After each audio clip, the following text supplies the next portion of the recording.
말씀 우리 나누도록 하겠습니다. 저희가 계속해서 매일 성경의 그 흐름을 따라서 이렇게 역대상 말씀을 보고 있습니다. 그리고 그 역대상을 보는 가운데 이 역대상의 말씀은 포로로 끌려갔던 이들이 돌아와서 그들이 정말 누구인지 하나님의 백성이라는 정체성과 그러기 위해서는 성전에 대한 그 개념, 그뿐만 아니라 다윗과 같이 또한 이후에 또한 새로운 왕으로 오실 그 메시아를 기대하고 소망하는 가운데 그 시절, 그 시대를 살아가라라고 말하고 있습니다. 그렇기 때문에 이스라엘 백성들은 성전이 파괴되고 때로는 자신들 마음에 합하지 못한 그런 모습들이 보일 때라도 여전히 선민의식, 하나님께서 우리를 택하시고 부르셨다라는 그 선민의식과 함께 하나님께서 메시아를 통하여 우리를 구원하실 것이다라는 그 놀라운 구원의 소망을 품고 살아가고 있었다라는 것이죠. 그러면서 저희가 13장과 15장의 말씀을 오늘 좀 왔다 갔다 하려고 하는데요. 그 전체적인 내용의 큰 부분이 무엇이냐면 언약궤라는 것을 알아야 됩니다. 그런데 아무래도 신앙생활을 처음 하시는 분들도 계시기 때문에 바로 말씀으로 들어가기 전에 언약궤가 무엇인가라는 부분에 대해서 말씀을 드리고 넘어가는 것이 필요하다라고 생각합니다. 그래서 이미지로 먼저 한번 보여드리도록 할게요. 우리가 성경을 읽다 보면 언약궤, 법궤 뭐 이렇게 나오는 부분이 있는데요. 이 증거궤라고도 이렇게 부르는데 바로 이 모습을 보면서 언약궤라고도 이제 부릅니다. 그런데 조금 더 자세히 보게 되면 사이즈별로 이렇게 나와 있죠. 그래서 이것을 하나로 이렇게 통틀어 언약궤라고 하는 것 같지만 저희가 사실 조금 더 디테일하게 세부적으로 보게 되면 이 부분들이 나뉘게 됩니다. 이 부분들을 먼저 살펴보기 위해서는요, 말씀을 좀 봐야 됩니다. 이 말씀을 보는 가운데 출애굽기 25장에도 나와 있고요, 37장에도 이 내용이 동일하게 나와 있습니다. 하나님께서 모세를 통하여 이제 성막과 또한 그 안에 있는 성전 기물들을 만들라라고 말씀하시고요. 부살레를 통해서 이 부분들이 진행되게 됩니다. 특별히 출애굽기 37장, 25장에 나와 있는 내용은 이 언약궤가 만들어지는 그 부분들이에요. 근데 1절을 같이 한번 읽어볼까요? 같이 한번 읽어보도록 하겠습니다. 시작.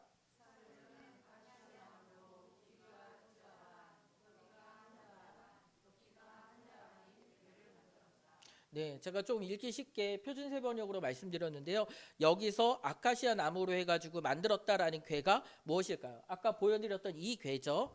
그런데 또 다시 아까 그 말씀 4절을 볼까요? 4절도 같이 한번 읽어보도록 하겠습니다. 시작.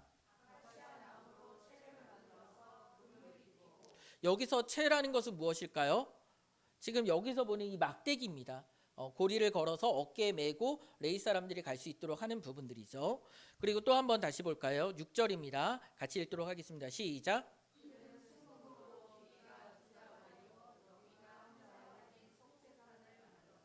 네, 요 부분이 무엇이냐면 위에 있는 언약궤를 이제 덮는 그 판이라고 생각하시면 돼요.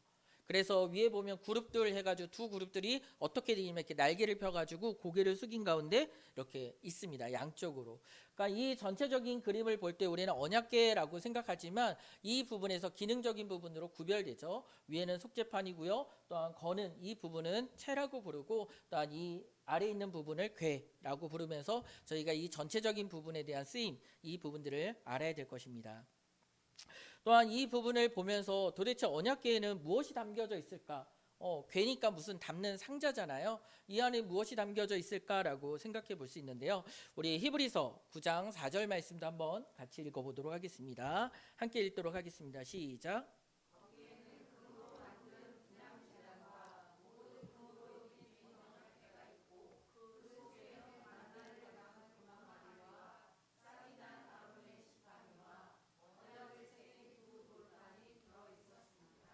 네, 여기서 중요한 부분은 만나, 그 다음에 싹이 난 지팡이, 아론의 지팡이, 그리고 두 돌판. 이 부분은 우리가 알고 있는 것처럼 시내산에서 하나님께서 주신 그 율법, 두 돌판이라는 것을 알 수 있죠. 즉 언약궤는 하나님의 임재의 상징, 하나님께서 살아계신 가운데 이스라엘 백성들을 어떻게 인도하시고 돌보셨는지 그 부분에 대한 것이 잘 나와 있습니다.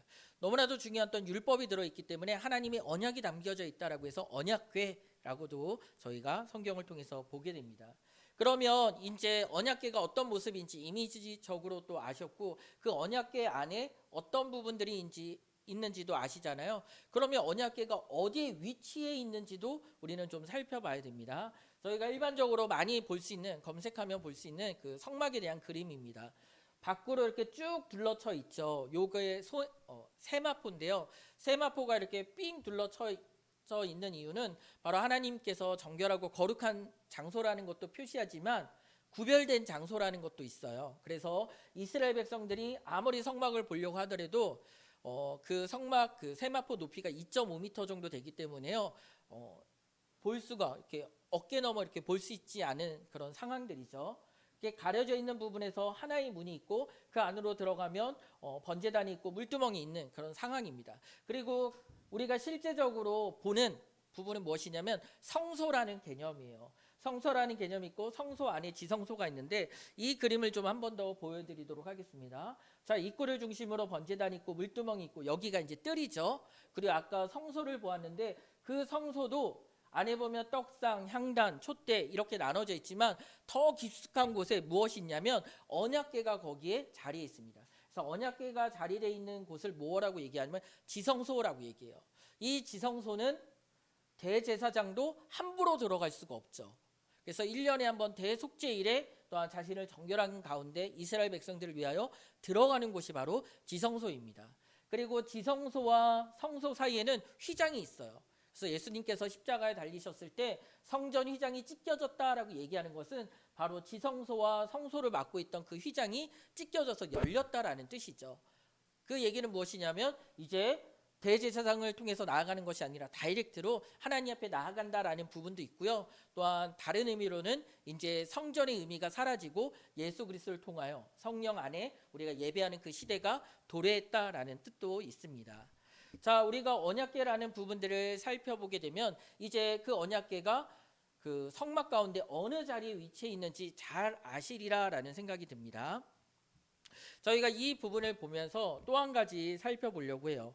이 언약궤가 조금 움직인 장면들이 있습니다. 그래서 그 움직인 시점들을 좀 시기별로 한번 체크를 해보려고 합니다. 자, 여리고에서 도착했다라는 것은 시내산에서 성막을 만들고 그 언약궤와 함께 하나님의 인도하신 가운데 언약궤가 앞서가고 또한 이스라엘 백성들은 쫓아가는 그 형상이었죠. 그래서 요단강을 건너고 여리고성에 도착합니다. 그리고 다시 에발산과 그리심산에서 하나님의 심판과 축복의 말씀에 그들이 아멘으로 화답하게 되죠. 그리고 실로에 머물게 됩니다. 그리고 오랜 시간 동안 실로에서 성막과 언약궤가 머물러 있었다라는 것이죠. 그런데 잠시 베델로 간 적이 있습니다. 이거는 사사기 20장에 나오는데요. 사사기 20장 요 부분을 제가 한번 읽어드리도록 할게요. 그때는 하나님의 언약궤가 베델에 있었고 아론의 손자이며 엘르아살의 아들인 비느하스가 제사장으로 있는 때였다라고 얘기하고 있습니다. 즉 비느하스가 제사장으로 있었던 그 시기에 성막과 언약궤가 어디에 있었냐면 베델이라는 장소에 있게 되었죠. 그리고 다시 나중에는 실로로 가게 됩니다. 그래서 사울 시대에는 실로에 있었죠. 그래서 저희가 잘 알고 있는 엘리 제사장, 홈리와 비나스 이렇게 나오는 그 엘리 제사장, 사무엘 시대에 그 등장하는 그 엘리 제사장 있을 때는 실로에 성막과 언약궤가 있었다라는 사실입니다. 그런데 이 부분이 또한 옮겨지게 돼요. 지금 어디로 옮겨졌을까요? 에베네셀로 옮겨지게 되었죠. 그 부분은 사무엘상 5장 1절에 보면 이렇게 나와 있는데요. 블레셋 사람들은 하나님의 궤를 빼앗아서 에베네셀에서 아스돗으로 가져갔다라고 나와 있는데 이때는 사울이 하나님 앞에 불순종해서 하나님께서 더 이상 사울과 함께 하지 않을 때였습니다. 그러다 보니까 블레셋과의 전쟁에서 패할 것이 두려워 실로에 있던 언약궤를 전쟁터로 가지고 오게 되죠. 그런데 거기서 전쟁에도 패하게 되고 하나님의 언약궤를 빼앗기게 됩니다. 누구에게 빼앗기게 되냐면 블레셋 사람들에게 빼앗기게 되죠. 그래서 블레셋 사람들이 그것을 어디로 가게 되냐면 아스돗으로 가져가게 됩니다. 지도상으로 보게 되면 굉장히 그 블레셋의 깊숙한 지역으로 그것을 가져가게 돼요. 그래서 그들의 다곤 신전 그 신상 앞에 언약궤를 세워두는데요. 이 얘기는 무엇이냐면 우리의 신이 우리를 승리하게 해주었다. 그래서 이스라엘의 신을 우리가 데리고 와서 우리의 신상 앞에 무릎을 꿇린다라는 그 개념이었어요. 그만큼 블레셋 사람들이 생각하기에도 성막의 전체적인 중심의 핵심에 무엇이 있냐면 언약궤가 있다라는 것을 잘 알고 있었죠. 자, 이것을 보는 가운데 나중에 그들이 가지고 온 그 언약궤가 블레셋 땅에서 수많은 재난을 일으키게 됩니다. 하나님께서 블레셋 사람들을 심판하시는 그런 일들이 있게 돼서요. 서로 이 언약궤를 그 블레셋 땅에서 서로에게 보내요. 보내다 보니까 어떻게 될까요? 도저히 우리가 감당할 수 없겠다라고 얘기해서요. 베세메스 사람들이 어디로 보내게 되냐면 기란 여아림으로 보내게 됩니다. 이때 우리는 잘 알고 있죠. 이렇게 암소가 가는 가운데 좌로나 우로나 치우치지 않고 쭉 갔던 그 부분들을 저희가 알고 있습니다. 그래서 기란 여아림에 이제 언약궤가 도착하게 되는 것이 이제 저희가 역대상 13장까지의 내용입니다. 그리고 기란 여아림에서 얼마나 오랫동안 있었냐면 제가 이 부분도 한번 읽어드리도록 하겠습니다. 우리 같이 한번 읽어볼까요? 사무엘상 7장 1절에서 2절 말씀인데요. 같이 한번 읽어보도록 하겠습니다. 시작.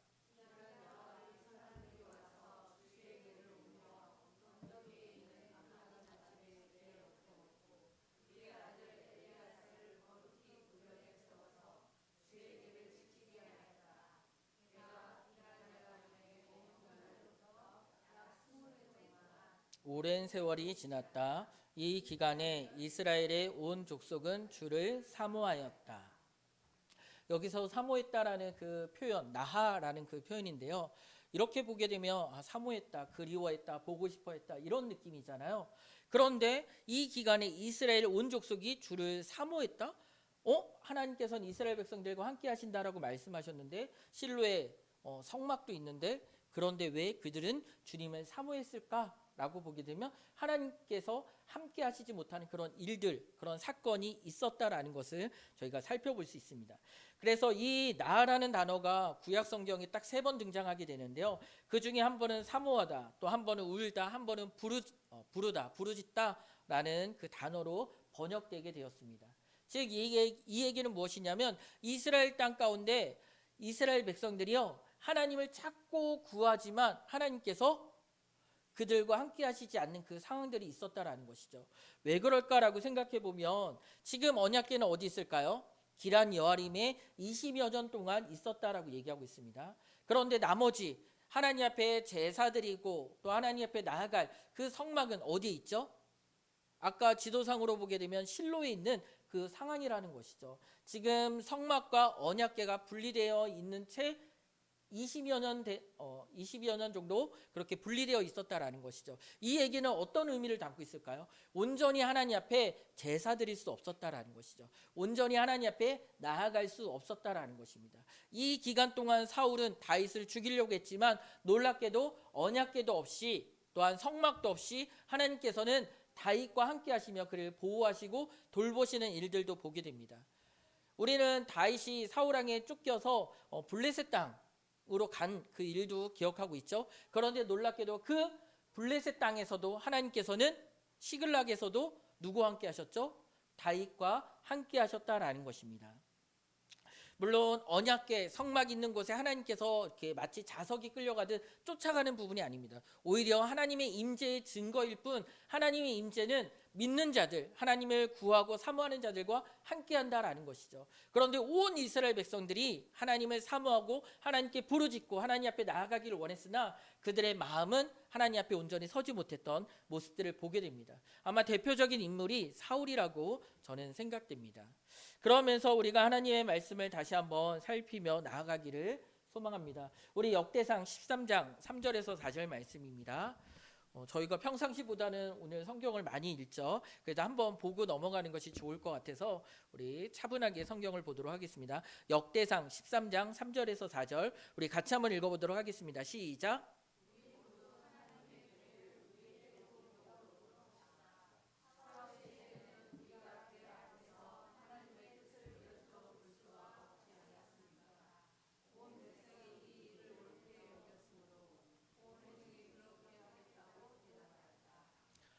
네, 지금 이 역대상 13장에 있는 내용은 어떤 내용이냐면 다윗이 왕이 되었어요. 그러면서 뭐라고 얘기하냐면 사울 시대에는 우리가 궤 앞에서 하나님의 뜻을 여쭈어볼 수 없었다. 이 얘기는 무엇일까요?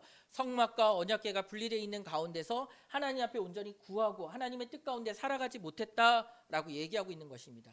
이제 다윗이 자신이 왕이 되었고 궁궐도 짓는 그 가운데 있지만 무엇보다 하나님 앞에서 살아가기를 간절히 소망하고 원했다라는 것이죠. 그래서 백성들에게 얘기했어요. 그리고 함께 일들을 하자라고 권하게 됩니다. 그리고 온 백성이 그렇게 하겠다라고 다짐하면서 언약궤를 옮겨오는 가운데서 모든 백성들이 참여하게 되는 일들이 있죠. 그런데 언약궤가 기럇 여아림에서 예루살렘, 즉 다윗이 준비한 그 장소까지 오려고 할 때 문제가 발생하게 됩니다. 그 문제는 무엇이냐면 옮기는 과정 가운데 웃사라는 사람이 손을 대어서 죽게 되는 사건이 있게 됐고요. 그 일로 인하여 다윗이 두려움 가운데서 아비나답의 집, 오베데돔의 집으로 그 언약궤를 보내게 되죠. 그래서 이 언약궤를 움직이는 그 일이 중단되게 됩니다. 여기서 중단되는 가운데서 왜 그랬을까라고 생각해 봐야 돼요. 왜 그렇게 되었을까? 우리는 생각해 볼 때 한 사람의 실수로 그렇게 되었나라고 생각해 보지만 그렇지 않아요. 우리 한 번 더 읽어보도록 하겠습니다.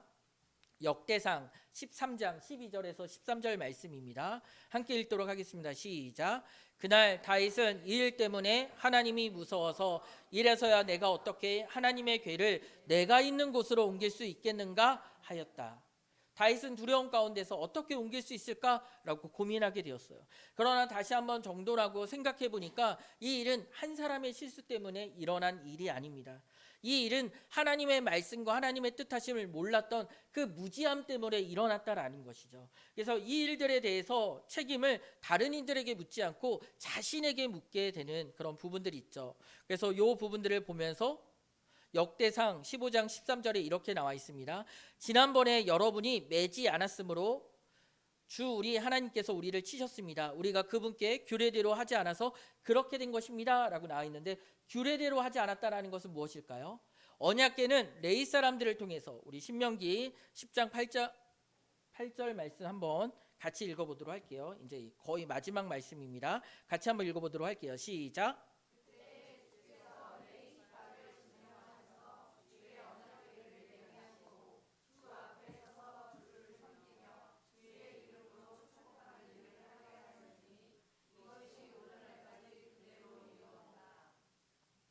이 얘기는 무엇일까요? 하나님께서 성막을 만들 때도 말씀하셨고요. 또한 그 성막을 옮기는 부분도 어떻게 하라라고 말씀하셨어요. 그 성막 가운데 언약궤 가운데 옮길 때는 레이지파 사람들이 어깨에 메고 아까 보았던 그 채가 있는 이유가 사람들이 어깨에 메고 직접 움직여야 됐습니다. 그런데 처음 다윗이 했던 방법은 무엇이냐면 새 수레를 만들고 소를 통해서 끌고 가게 했어요. 이것은 사실 블레셋 사람들이 베세메스에서 기럇 여아림으로 보낼 때 쓰던 방법이거든요. 즉 이방 사람들의 방법을 그대로 따라했다라는 것이죠. 그런데 하나님께서 원하시고 요구하시는 것은 무엇일까요? 하나님의 말씀대로 순종하는 것을 원하셨다라는 것이죠. 그리고 이 일로 인하여 하나님께서 그들을 책망하시고 예루살렘으로 가는 것을 허락하지 않으셨다라는 것을 우리는 볼 수 있습니다. 그러면서 역대상 15장 13절에 보게 되면 이렇게 나와 있습니다. 지난번에 여러분이 매지 않았으므로 주 우리 하나님께서 우리를 치셨습니다. 여기서 우리라고 얘기하고 있죠. 한 사람이라고 표현하지 않습니다. 우리를 치셨다라고 얘기해요. 우리가 그분께 규례대로 하지 않아서 그렇게 된 것입니다 라고 얘기합니다. 다윗은 그래서 13장과 15장의 가장 큰 차이는 무엇이냐면 13장에서는 마치 전쟁을 치르는 것처럼 군사의 지휘관들과 이 일들을 먼저 의논하고 얘기했어요. 그런데 15장에서는 누구와 의논하게 될까요? 제사장 그리고 레이지파 그들과 의논하는 가운데 어떻게 하는 것이 하나님의 뜻하심과 하나님의 말씀대로 하는 것인지 하나하나 살피며 나아갔다라는 것입니다. 그래서 26절에 보게 되면 하나님께서 주의 언약궤를 운반하는 레위 사람들을 도우셨으므로 라고 나와 있습니다. 그때서야 하나님께서 도우시는 가운데 그 언약궤가 예루살렘으로 옮겨질 수 있었다라는 뜻입니다. 우리는 이 부분들을 보면서 다시 한번 오늘 말씀을 정돈하고 생각해 보기를 원합니다. 우리가 정말 중요하게 여기는 것, 바라는 것은 무엇일까요? 결과적인 부분도 있어요. 물론 어떻게 결과적으로 우리가 그것을 누리는지 또한 해결되는지 중요합니다. 그런데 하나님께서는 결과에만 같이 임하시는 부분이 아니에요. 하나님께서는 과정 가운데도 함께 하시는 분이십니다. 우리가 예배를 하나님 앞에 온전히 드릴 때 이 예배를 드리는 가운데서 사람의 방법, 사람의 계획, 사람의 생각으로 하나님 앞에 드린다고 하나님께서 기뻐하지 않으세요. 우리가 더 크고 더 화려하고 더 중요한 것들을 이곳에 곳곳에 세워놓으면 하나님께서 기뻐하시겠지라고 얘기하지만 그렇지 않습니다. 하나님께서 중요하게 여기시는 것은 무엇일까요? 우리의 중심이라는 것이죠. 근데 이 중심이 그냥 주일 1시간 이 예배 자리에서만 하나님을 사모하고 하나님을 부르짖고 하나님을 찾는다고 하나님께서 그것으로 기뻐하지 않으십니다. 우리는 하나님 앞에 온전하게 모든 삶을 산 제사로, 산 예물로 주님 앞에 드려야 되는 하나님의 백성입니다. 우리는 왕같은 제사장으로 성령님의 인도하신 가운데 우리가 성전이 되어서 하나님 앞에 예배하는 예배자로 세워졌다라는 것이죠. 그렇기 때문에 우리가 가정에 있을 때도, 삶의 현장에 있을 때도, 직장에 있을 때도 우리는 어떤 삶을 살아가야 될까요? 그 모든 과정 가운데서 하나님의 인도하심과 하나님의 뜻하심을 구하며 살아가야 될 것입니다. 너무나도 작은 거 그것조차 하나님의 뜻에 구해야 되나요? 라고 물어보면 작은 것 하나조차 하나님 앞에 구하고 기도하는 가운데 하나님의 인도하심과 도우심을 우리가 바라며 나아가야 된다라는 것이죠.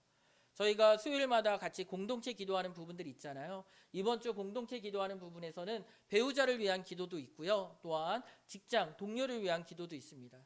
우리는 세상 가운데서 가정 안에서 내 힘, 내 능력으로 살아가려고 할 때가 너무나도 많습니다. 그런데 그럴 때마다 어떤 일들이 있게 되나요? 부딪히고 어려움을 겪게 되죠. 부부간의 문제, 다른 사람들에게 침범하지 못하는 그들만의 영역이라고 생각할 수 있습니다. 그런데 그 안에 깊숙이 실제로 들어가셔야 되는 분이 누구시냐면 하나님이시다라는 것이죠. 하나님께서 남편과 아내 또한 그 가정 가운데 중심 가운데 함께 하셔서 그들이 말하고 생각하고 또한 결정하는 모든 것, 그 모든 것이 주의 도우심으로 진행될 때야 우리는 참되게 하나님의 은혜 가운데, 하나님의 사랑 가운데, 하나님의 돌보심 가운데 살아갈 수 있습니다. 아마 여러분이 하시는 그 전문적인 일에 대해서 제가 더 알지는 못할 것입니다. 그렇기 때문에 하나님 이 일은 전문적인 영역이니까 제가 담당하는 게 맞아요. 더 잘하는 사람에게 묻고 구하는 게 맞아요 라고 얘기하지만 직장 안에서도 삶의 현장 안에서도 사업의 그 자리에서도 결국 하나님의 일하심 없이는 하나님의 도우심 없이는 우리는 온전히 그 모든 것들을 누리며 살아갈 수 없다라는 것이죠.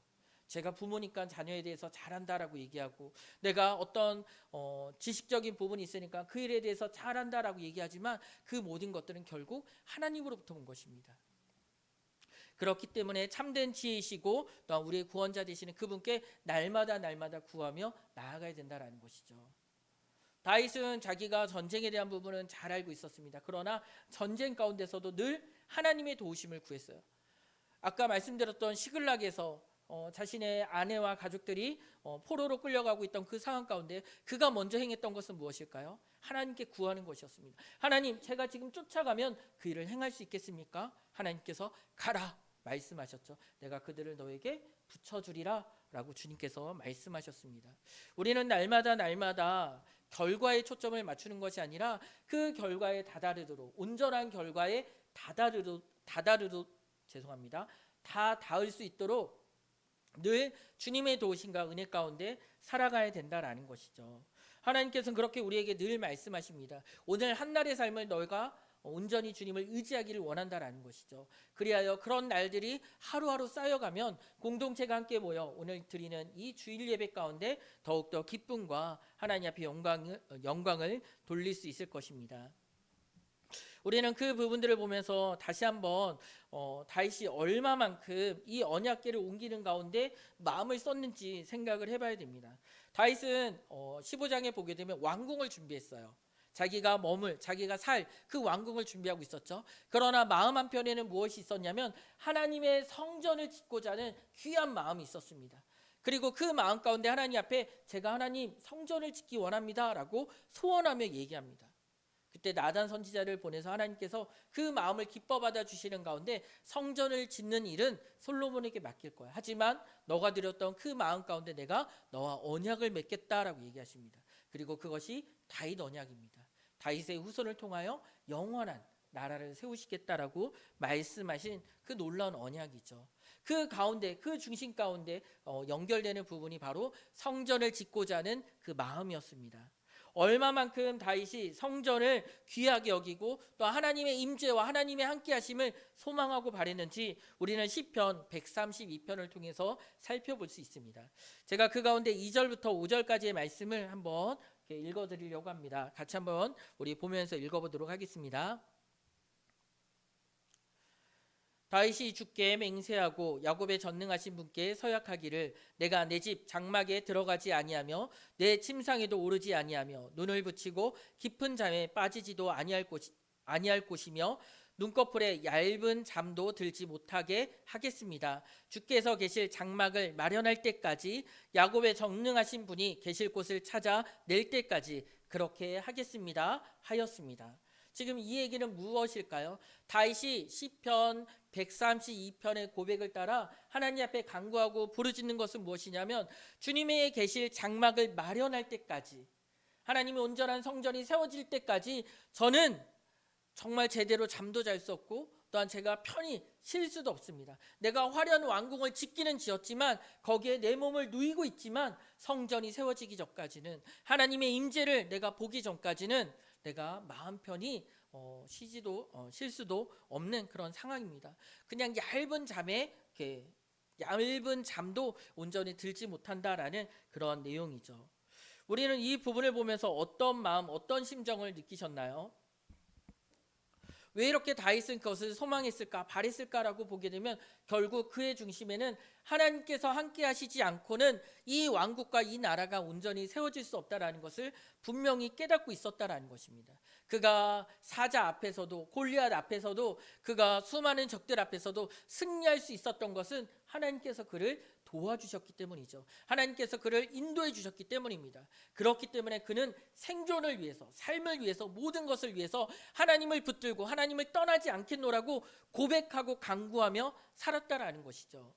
그런데 우리는 그러한 마음으로 살아가고 있는지 우리 스스로를 되돌아봐야 됩니다. 하나님 없이는 단 하나도 할 수 없습니다. 먼저 그의 나라와 그의 의를 구하라. 우리는 입술로 달달 외우면서 고백하죠. 그런데 하나님 없이 우리는 수많은 일들을 결정하고 선택하고 행하는 일들이 너무나도 많다라는 것이죠. 예배의 자리에서만 하나님의 도우심이 필요하다라고 생각하고 우리의 일상과 관계 앞에서 하나님의 도우심을 구하지 못할 때가 너무나도 많습니다. 자녀의 행복을 바라는 가운데 있지만 그 자녀가 주님을 붙들고 주님과 함께하기 위하여 애쓰고자 하는 그 걸음 가운데 우리는 때로는 타협하고 또 미룰 때가 있다라는 것이죠. 다시 한번 권하고 또한 다시 한번 말씀 가운데 우리가 함께 마음을 모일 수 있기를 소망합니다. 다윗이 하나님을 사모하고 부르짖었고 소망했던 것처럼 그분을 함께하는 것이 인생의 가장 큰 목적이었고 또한 가장 큰 소망이었고 소원이었다라는 것을 우리가 기억하고 또한 되새길 수 있기를 소망합니다. 이후에 언약궤는 어디에 머물러 있었을까요? 오랫동안 예루살렘에서 성전이 지어지고 솔로몬이 성전이 지어지고 그 성전 가운데 있었습니다. 그런데 바벨론이 침략하고 나서 그 가운데 성전에 있는 기물들을 바벨론 땅으로 가져갔습니다. 다니엘에 보게 되면 그런 내용들 이렇게 나오게 되죠. 또한 이후에 다시 성전을 짓고 또한 헤롯 성전이 또한 새롭게 리모델링 되는 가운데서 예수님의 생애 가운데 있었지만 예수님의 죽으심 이후 놀랍게도 성전은 파괴되었고요. 또한 그 땅에 있던 모든 것들이 로마로 가져가게 됩니다. 저희가 그 로마에 보게 되면 티투스 장군이 승리했던 그 부분들을 기억하면서 개선문을 만들었습니다. 그 개선문 안에 부조라고 해서 이렇게 새긴 부분이 있어요. 그 안에 무엇이 보이나요? 좀 흐려서 잘 안 보일 수도 있겠지만 무엇이 보이죠? 촛대 보이시나요? 네, 촛대 모양. 네, 이게 지금 무엇을 나타내고 있을까요? 예루살렘 성전을 파괴하고 나서 그 안에 있던 성전 기물들을 가지고 오는 장면을 이렇게 부조로 이렇게 다 깎아놓은 것입니다. 티투스 장군이 거기 있던 부분들을 가지고 왔다라는 것이죠. 그러면 이제 더 이상 성전도 없고 언약궤가 없는 상황입니다. 지금 언약궤가 어디 있는지 정확하게는 알 수 없습니다. 역사학자들은 이 당시 언약궤가 만약 가지고 가게 되었으면 저 촛대가 아니라 언약궤가 새겨져 있었을 것이다 라고 생각하면서 그 이전에 아마 바벨론 처음 솔로몬 성전이 파괴되는 그 시점 가운데 언약궤가 사라졌으리라 라고 생각하게 됩니다. 그러면 그 이후에 어떤 시대가 열렸을까요? 성전도 없죠. 언약궤도 없죠. 성전 기물조차 없습니다. 또한 제사장들도 다 포로로 끌려가거나 흩어져 있는 그 상황들이죠. 하나님의 율법조차 온전히 세워지지 않는 그 부분들이 있다라고 한다면 그들은 더 오랜 시간 동안 하나님 앞에 설 수 없는, 하나님 앞에 예배할 수 없는 그런 모습으로 우리는 상상하게 될 것입니다. 그런데 놀랍게도 어떤 일들이 일어나게 되었을까요? 포로로 끌려갔던 그 땅 안에서 다니엘과 에스더와 또한 이후에 수많은 백성들과 하나님께서 함께 하시는 장면들을 우리는 성경에서 보게 됩니다. 성전이 다시 세워지고 언약궤가 없는 그 빈자리 가운데도 하나님의 임재의 역사 가운데 하나님께서 이스라엘 백성들에게 주신 그 언약을 신실하게 이끌어 가시는 그 장면들도 우리는 바라보게 됩니다. 우리는 정말 소망하는 것이 무엇일까요? 지금 이 자리에 언약궤가 있는 것을 소망하는 것일까요? 다윗이 진짜 원하고 바랬던 것은 무엇일까요? 영원하신 그 하나님이 나와 함께 하시는 것이죠. 그런데 성막 없이는, 성전 없이는 하나님께서 나와 함께 할 수 없으니 그 성전과 언약궤를 사모하고 바랬던 것이죠. 그런데 우리는 다윗이 상상할 수 없었던 놀라운 시대 속에 살아가고 있습니다. 바로 성전 휘장은 찢겨지고 이제는 성전 없이 우리가 성령님의 내주하신 가운데 하나님의 백성으로 하나님 앞에 나아가고 살아가고 있다라는 것이죠. 그 귀한 은혜를 우리는 누리고 깨닫고 살아가고 있습니다. 그 은혜를 깨닫는 자라면 어떠한 삶, 어떠한 걸음, 어떠한 모습으로 우리는 결정하고 생각해야 될까요? 이전에 그렇게 다윗이 사모하던 그 부분들이 이제 우리에게 모든 조건으로 다 주어졌어요. 몸된 성전으로 성령님의 내주하신 가운데 왕같은 제사장으로 우리를 세워주셨습니다. 그런데 나아가지 않는다면 그것이 무엇일까요? 우리는 많은 사람들이 구원받았다라는 것으로 끝났다라고 생각합니다. 내가 예수 그리스도를 믿음으로 하나님의 백성이 되었다라는 것을 끝났다라고 생각하죠. 그런데 하나님께서는 그렇게 말씀하지 않으세요. 분명 그것은 그리스도께서 이루신 놀라운 일이시지만 그 일의 목적이 무엇일까요? 이스라엘 백성들에게 성전과 율법과 언약궤를 주신 목적이 무엇일까요? 함께하기 위해서, 교제하기 위해서, 만나고 또한 그 은혜들을 나누기 위해서 주님께서 그것을 허락하셨다라는 것입니다. 우리는 성전으로 또 하나님의 백성으로 세워졌지만 하나님과 교제하지 않는다라고 한다면 복음의 참뜻을 온전히 깨닫지 못하는 어리석은 무지한 백성이라는 것이죠. 우리는 다시 한번 우리의 삶을 정돈해야 됩니다. 우리를 구원하신 주님께서 우리와 함께 하신다라는 그 놀라운 사실은 무엇이냐면 내가 늘 언제 어디서나 너와 함께 교제하기를 원하신다라는 것을 우리는 생각해 봐야 됩니다. 우리가 단순히 어떤 자신의 그 일들을 위해서 안 그러면 자신의 기록을 위해서 성경을 보는 것이 아니라요. 날마다 주님과 함께 교제하고 하나님의 은혜를 누리기 위해서 말씀을 피고 날마다 기도하는 가운데 주님께서 나와 함께 하심을 인정하고 고백하는 삶을 살아가고 있다는 것이죠. 우리의 신분의 변화 이후에 우리는 그 신분에 합당한 모습으로 자라가고 성장해야 됩니다.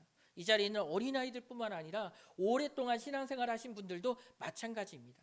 늘 우리는 매 순간 주님을 찾고 구하고 부르짖는 가운데 다윗의 그 사모하는 마음을 붙들고 하나님 앞에 나아가야 된다는 것이죠.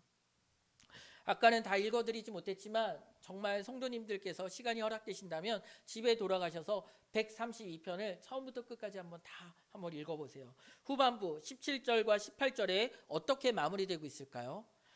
제가 한번 읽어드리겠습니다. 나는 다윗의 자손 가운데서 한 사람을 뽑아서 큰 왕이 되게 하고 내가 기름 부어 세운 왕의 통치가 지속되게 하겠다. 그의 원수들은 수치를 당하게 하지만 그의 면류관은 그의 머리 위에서 빛나게 해주겠다라고 얘기합니다. 다윗은 예루살렘에 있는 성전을 바라보며 기도하고 소망하였지만 결국 하나님께서 시편 132편에 말씀하시는 그 자리는 무엇일까요? 예수 그리스도의 십자가의 자리를 우리에게 보여주신다라는 것이죠.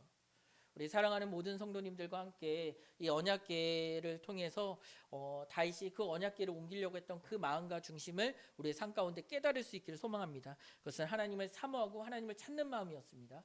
그리고 그 부분은 우리의 모든 일상과 걸음 가운데도 동일하게 우리가 누려야 될 그런 자세입니다. 다윗이 하나님을 찾고 그리스도 앞에 바로 선 것처럼 우리도 간구하고 기도하는 가운데 주님 앞에 함께 설 수 있기를 간절히 소망합니다. 우리 기도 올리도록 하겠습니다.